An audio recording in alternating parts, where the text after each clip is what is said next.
Welcome to Very Nearly Interesting. I can look at rare and historical photographs for hours. I find them endlessly fascinating. And I've put together some of my favourites just for you. And anyone else that's watching, if I'm honest. Let's start with this incredible scene. They really were starved for entertainment in England in 1928. With hardly a child in sight, most of the town has turned out to watch the brand new Steamboat Willie in the middle of the street. 1876, Alexander Graham Bell publicly demonstrates his telephone.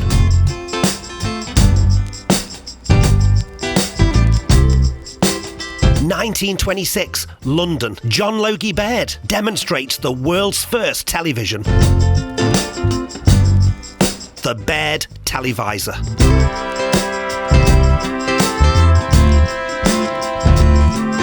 This still image is a photograph of the demonstration taken on the day. Thomas Edison with his electric car, 1912.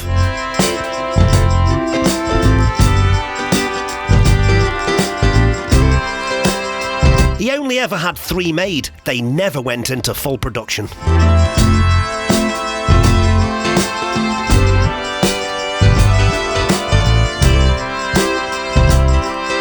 The Statue of Liberty, under construction in 1876.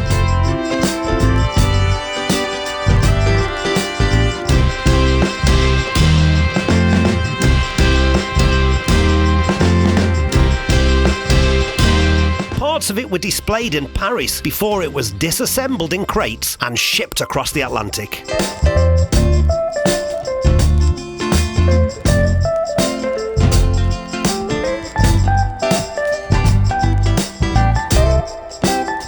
$120,000 people chipped in to pay for the pedestal upon which it now stands.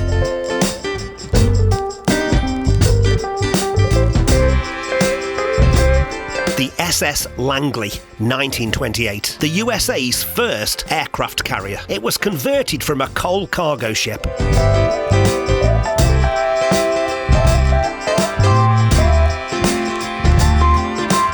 The base section of the Eiffel Tower is erected 1887.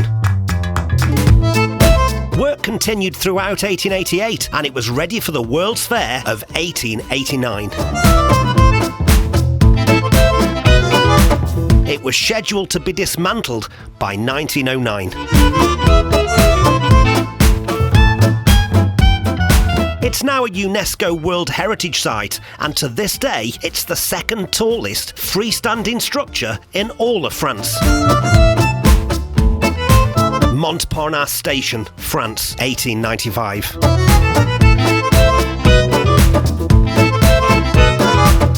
20th century Uber Eats noodles delivery in Japan, 1935. 1897, a steam-powered fire engine in Boston, Massachusetts.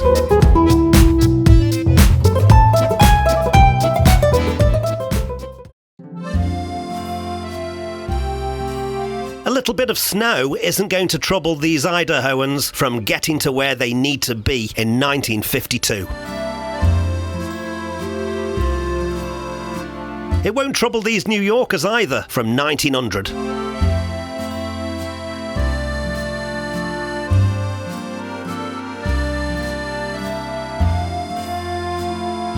North Dakota, 1966. This lineman was worried the snow might get too deep. It's fine.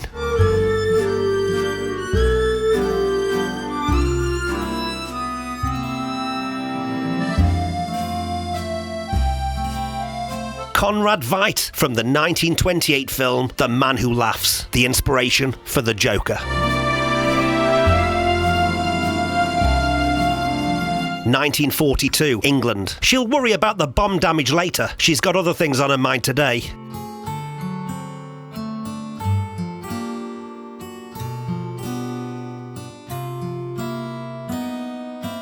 We're just going to take a very quick ad break, and that should come along right about now. If it didn't happen at that exact moment, That's going to be quite embarrassing.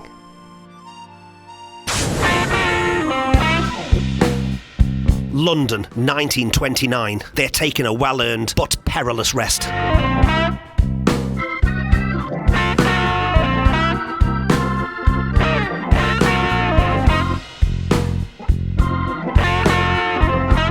Not to be outdone, this is New York in 1932, during the construction of the RCA building.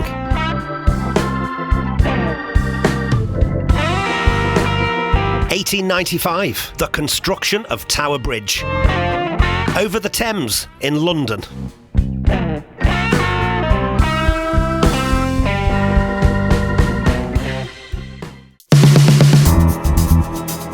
When English photographers in the 1850s realised that double exposure had a certain type of effect, it led to so-called spirit photography.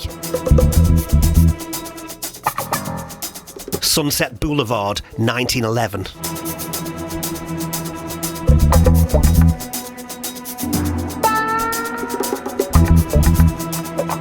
The first photograph of the Titanic with its completed hull.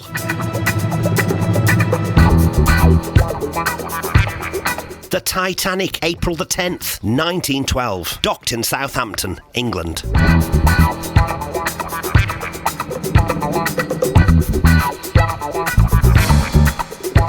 The last photograph taken of the Titanic, leaving Queenstown, Ireland, bound for New York City, April the 11th, 1912.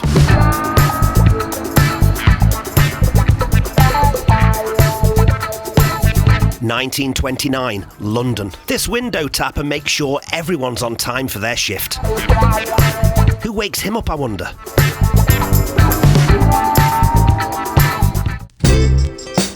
These cow shoes from the USA's Prohibition era means you can deliver the moonshine without a trace.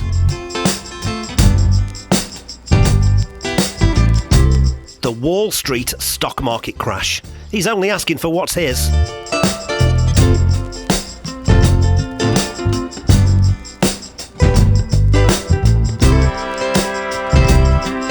Knife grinders, France, 1902. By working on their stomachs, they can save their backs.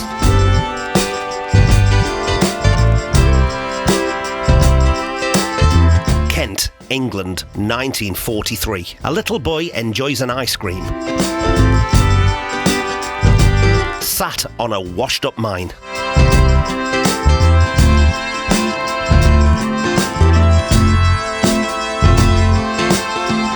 The United States, 1920, listening out for aircraft, pre-radar.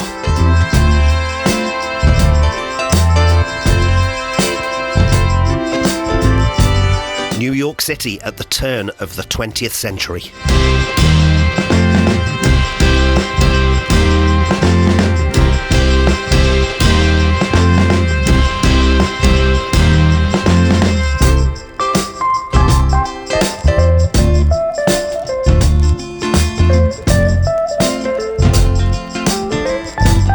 United States, 1925. VIP treatment for this very important pussycat.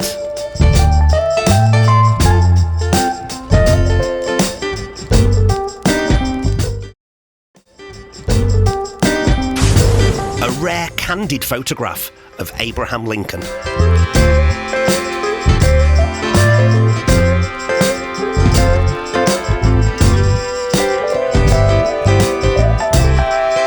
Only known photograph of Vincent van Gogh around 1873.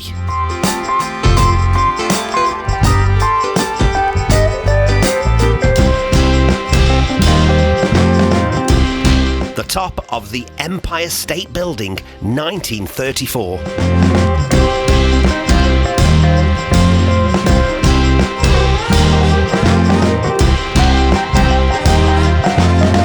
'30s version of LinkedIn.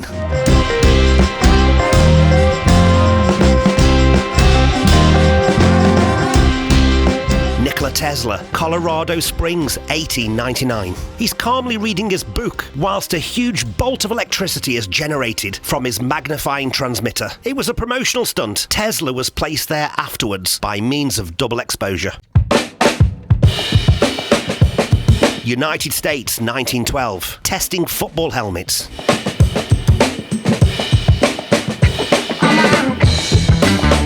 These office workers are getting lunch from the food truck, 1916. Las Vegas, 1947.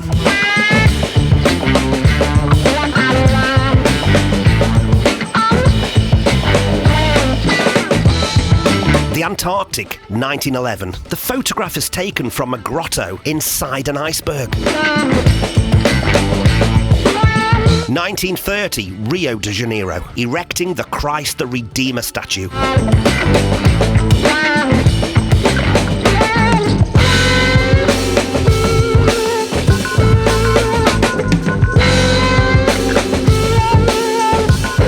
(1934) Construction of the Golden Gate Bridge, San Francisco.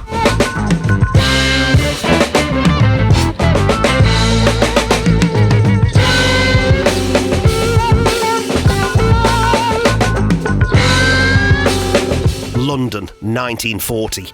The Blitz spirit summed up in one photograph. He'll make sure the milk always gets through.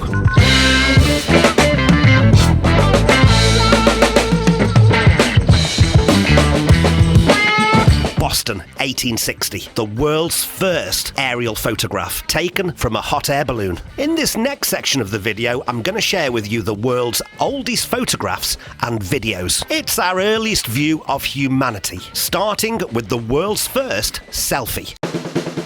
Please allow me just 15 seconds to plug this channel. Very Nearly Interesting is a brand new channel, and I need all the help I can get. Please hit that like button if you've enjoyed this video. That's how YouTube knows you like it, and they'll show it to more people. And please consider subscribing. That way, we might see you again.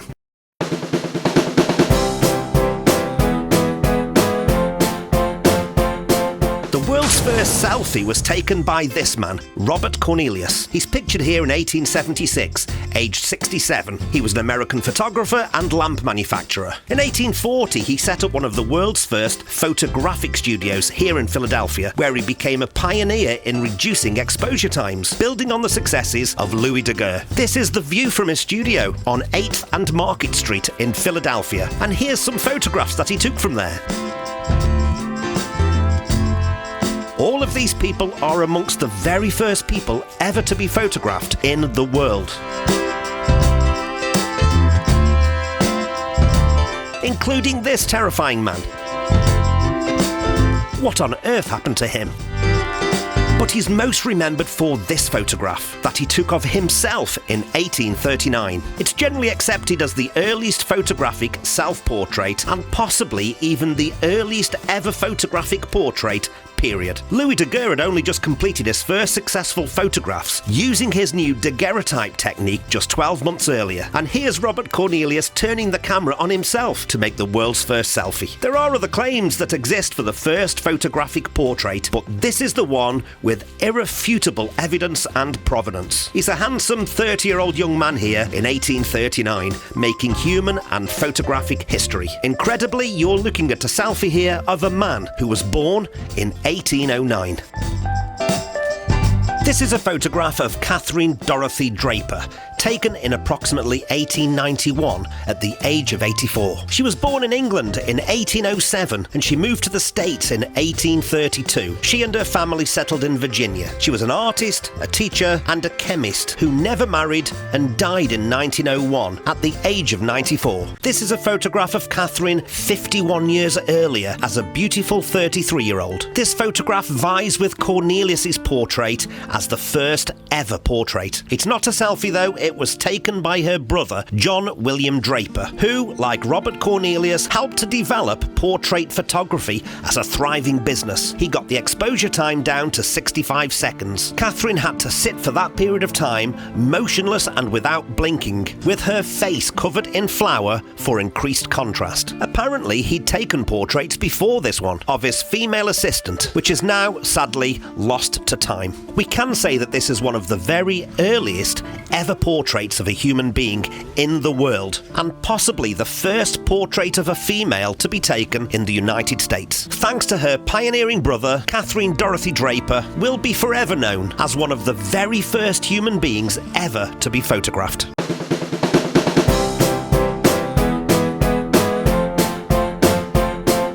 There are two main contenders for the title of earliest born person ever to be photographed. Conrad Heyer was born in the province of Massachusetts Bay. We're not exactly sure of the year, but it's generally accepted that he was born April the 10th, 1749 or 1753. We can't even say that he was born in the United States because that didn't even exist yet. It was claimed he was 103 years old in 1852 when this photograph was taken. We're looking into the eyes of a person here who fought in the American Revolutionary War and was already in his late 20s when the Declaration of Independence was signed. We don't need to rely on a painting to see this man born in 1749. We can see him how he actually was, thanks to a daguerreotype which captured nature through light. The main contender for the crown of earliest born person to have been photographed, and to my mind a more likely candidate, was shoemaker John Adams. It's claimed he was born on the 1st of February 1745, and, like Conrad Heyer, he lived in the province of Massachusetts Bay. Maybe they both went to the same studio to get their photographs taken. It's said that this photograph was taken on the occasion of his 100th birthday in February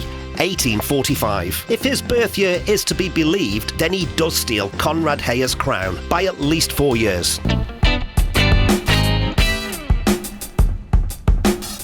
There is actually one more contender for the title of earliest born person ever photographed, and that's Hannah Stilley Gorby. There's quite good evidence to say she was born in 1746 in what was to become the United States of America. The original daguerreotype is sadly lost, and we can only rely on its inclusion in a book printed in 1936. It claims to show Gorby aged 99 in 1845, so she could be the earliest born person ever photographed, or the earliest born woman ever photographed. I think we can say this with a degree of certainty, that one of these three people represent the earliest view of humanity we have. There are no known earlier examples of people born before these dates for whom we have a photographic record. The first photograph ever taken anywhere in the world was this one, the view from the window at Le Gras, by the father of photography, Joseph Nicéphore Niepce, in 1826. You're now looking at the earliest glimpse of the world we have, and not a paintbrush in sight. Exposure took all day long, so having a human in photos back then was out of the question. This is the world's very first movie, shot on a single lens using film in 1888. Today it's known as the Roundhay Garden scene, and it's the very first time that we can see human beings moving on film. This is the very first photograph ever taken of a human being. It's a daguerreotype, and it was taken by Louis Daguerre himself. Exposure time took around 15 minutes at this point, so none of the carriages or pedestrians show up, except this man having his shoe shined. He stood there motionless, just long enough to appear on the photograph. This may well be the first video ever of a human being. A man walking around a corner was shot in 1887. It's not a film, it's a series of 16 photographs shot on a 16 lens camera by French photographic pioneer Louis Le Prince. Here the photographs have been stitched together to give the illusion of movement. Dare we say that this is the very first person ever to be recorded moving? I think we can, but with the caveat that this is not a film.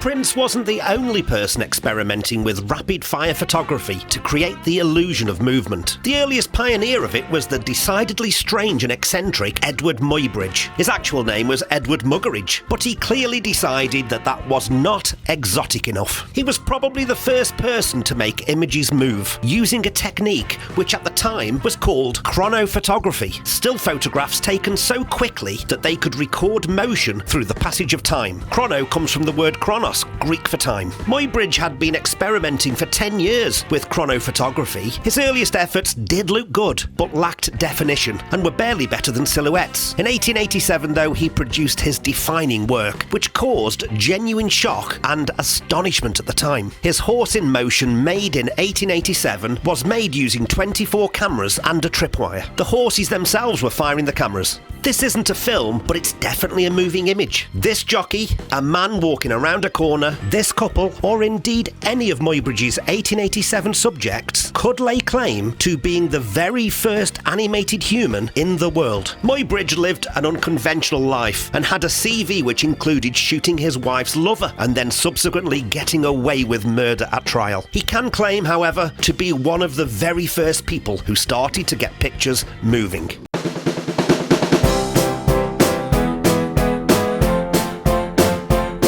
This is the first ever photograph of a British monarch. It was taken in 1844 and features Queen Victoria and her eldest daughter, Victoria, the Princess Royal. Every image of a British monarch for almost 1,000 years prior to this photograph was a painting or a drawing.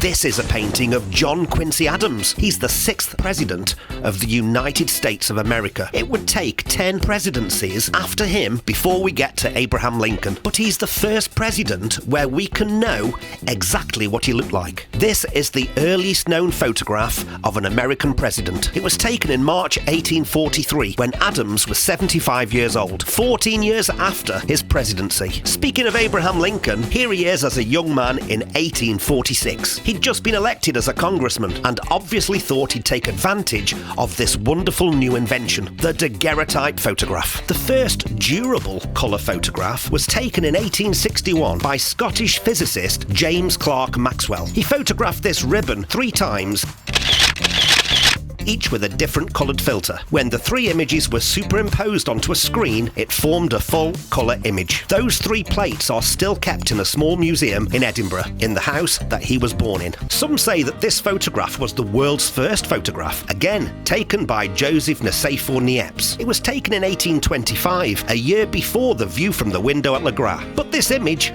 was not taken from life. It's a photograph of a 17th century Flemish engraving. This young man would have been long gone at the time of this photograph, so I don't think it counts. Thank you so much for watching this video. If you did enjoy it, please click the like button. That way YouTube will show it to more people. And please consider subscribing. That way I might see you again. And please have a look at some of the other content on the channel. There's lots of interesting things on there.